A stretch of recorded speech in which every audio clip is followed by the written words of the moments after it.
자, 이렇게 한덕수 국무총리의 탄핵 심판 선고가 이제 20분도 남지 않았습니다. 헌재 주변의 긴장감도 점점 더 높아지고 있는데요. 네, 곧바로 헌법재판소에 나가 있는 취재기자 연결해서 현장 분위기와 오늘 주목할 부분 짚어보겠습니다. 행재용 기자 나와주시죠. 네, 헌법재판소에 나와 있습니다. 말씀하신 것처럼 잠시 뒤 이곳 헌법재판소에서 한덕수 국무총리에 대한 탄핵 심판 선고가 있을 예정입니다. 한덕수 총리가 탄핵 소추는 이제 87일 만에 나오는 결론이고 비상계엄 관련된 첫 번째 고위공직자의 탄핵 심판 선고인 만큼 그 내용에 관심이 쏠리고 있는데요. 사회부 법조팀 김태욱 기자와 함께 오늘 재판의 주요 내용들 다 미리 한번 짚어보도록 하겠습니다. 김 기자, 이제 한 20분 정도 시간이 남았는데 오늘 탄핵 심판 선고가 어떻게 진행이 되고 또 어떤 경우의 수가 있는지 설명을 하나씩 해주시죠. 네, 한덕수 국무총리의 탄핵 여부가 조금 뒤인 오전 10시 이곳 헌법재판소 대심판정에서 가려지게 됩니다. 이번 한 총리 탄핵 심판 선고에서 예상할 수 있는 시나리오는 인용과 기각, 각하 등 세 가지입니다. 인용의 경우 재판관 6명 이상의 동의가 필요하고요. 파면에 이를 만큼 중대한 법 위반이 없다고 판단한 재판관들이 3명 이상일 경우 기각, 그리고 탄핵 심판 절차와 요건에 문제가 있다고 봤을 때에는 각하 결정도 내릴 수 있습니다. 기각 또는 각하 결정이 나면 효력도 즉시 발생하는데요. 한 총리는 직무가 정지된 지 87일 만에 업무에 복귀하게 되고요. 최상목 경제부총리가 맡고 있던 대통령 권한대행직도 다시 맡게 됩니다. 네.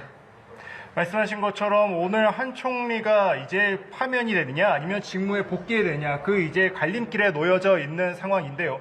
오늘 이 재판의 내용이 앞서 말씀드린 것처럼 관심을 받는 거는 윤석열 대통령의 탄핵 심판 소추 사유와 맞닿아 있기 때문 아니겠습니까? 따라서 헌법재판소가 이 부분에 대해서 어떻게 판단할지도 좀 눈여겨봐야 될 것 같아요. 네, 먼저 한덕수 국무총리 탄핵 소추 사유를 보면요. 예. 비상계엄 관련 내란 공모 또는 묵인 방조를 비롯해 김건희 여사 관련 특검 법안과 국회 측 헌법재판관 3명에 대한 임명 거부, 내란 상설특검 임명 회피와 한동훈 당시 국민의힘 대표와의 공동 국정운영체제 운영 시도 등 5가지였습니다. 네. 특히 이번 한 총리 탄핵 선고의 최대 관심사는 비상계엄 공모, 내란 묵인 방조 등의 관련성을 헌재가 어떻게 판단하느냐였는데요.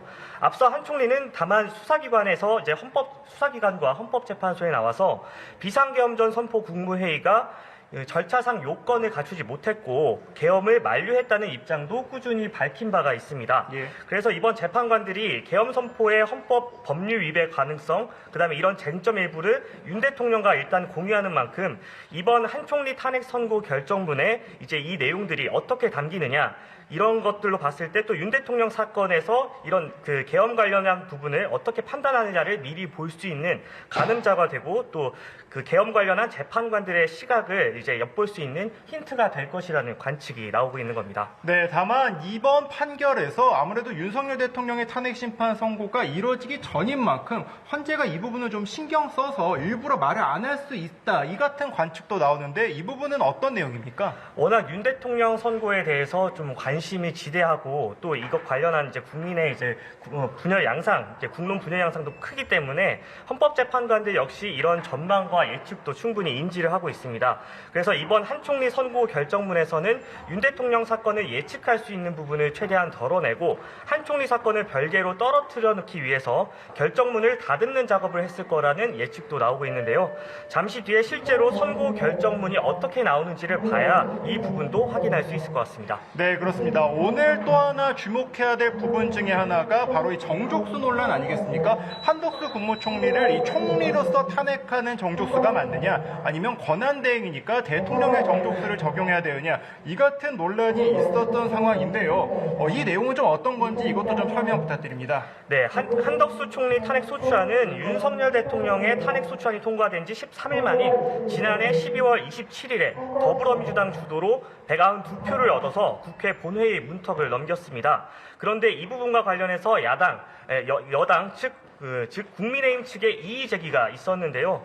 바로 한 총리가 대통령 권한대행 신분인 만큼 국무위원 기준이 아니라 국회 제적위원 이제 3분의 2 이상, 즉 200명 이상이 찬성해야 된다는 의결 정족수 문제를 제기한 겁니다. 네.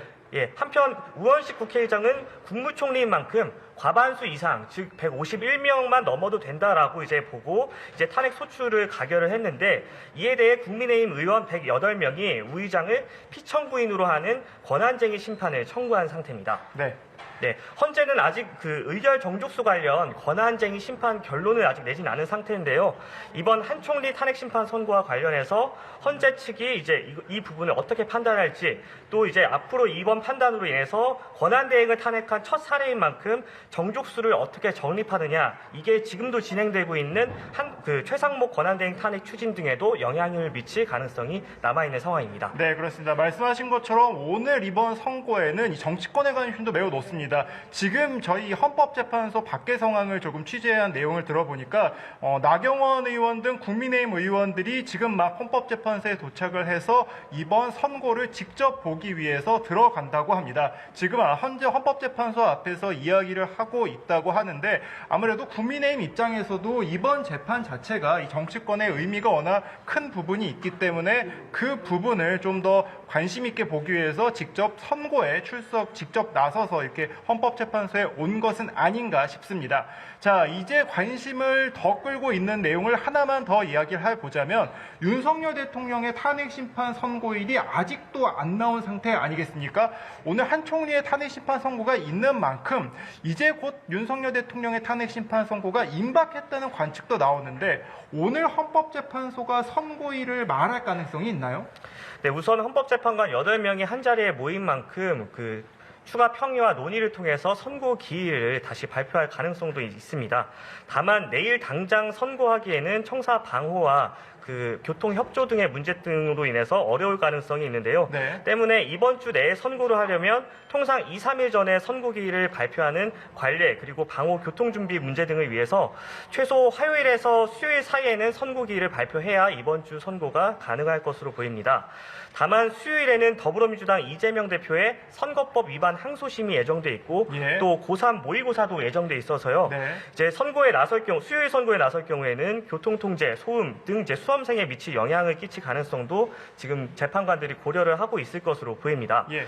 그리고 이제 목요일에는 이제 헌재가 일반 사건을 매주 넷째 주 목요일마다 선고를 하고 있어서 이 일정을 진행하다 보면 이 대통령 이제 선고라는 이제 중대 사건을 같이 좀 병행하기엔 좀 어려운 부분이 있고요. 물리적으로 좀 어려운 부분이 있겠죠. 예. 그래서 또 이제 노무현 박근혜 전 대통령의 경우에는 이제 앞서 선고를 했을 때에도 금요일에 선고를 했던 전례가 있고, 이런 부분들을 일정과 선례 등을 고려했을 때 금요일에 선고하지 않겠냐는 가능성이 또다시 높게 점쳐지고 있습니다. 네, 그렇습니다. 말씀하신 것처럼 금요일날 선고가 이뤄진다면 오늘이 아닌 내일이나 수요일쯤 선고 날짜를 발표할 가능성이 있을 것 같은데, 이 부분은 조금 더 지켜봐야 정확히 알 수가 있을 것 같습니다. 헌법재판소는 현재 잠시 뒤 이제 10분 정도만 남은 상태인데요. 10분 뒤에 이제 선고를 앞두고 이제 양측의 변호인들, 국회 측과 한덕수 총리 측의 변호인들이 모두 이제 출석을 한 상태입니다. 한덕수 국무총리는 오늘 직접 선고에는 오지 않는 것으로 아직까지는 파악이 되고 있는 상태인데요. 아마 이 TV나 또는 이 재판 결과를 이제 간접적으로 보고 난 뒤에 입장을 밝힐 것으로 예상이 되고 있습니다. 연합뉴스TV는 오늘 한덕수 국무총리 탄핵심판 선고 과정을 실시간으로 자세히 계속해서 보내드리도록 하겠습니다. 지금까지 헌법재판소에서 전해드렸습니다.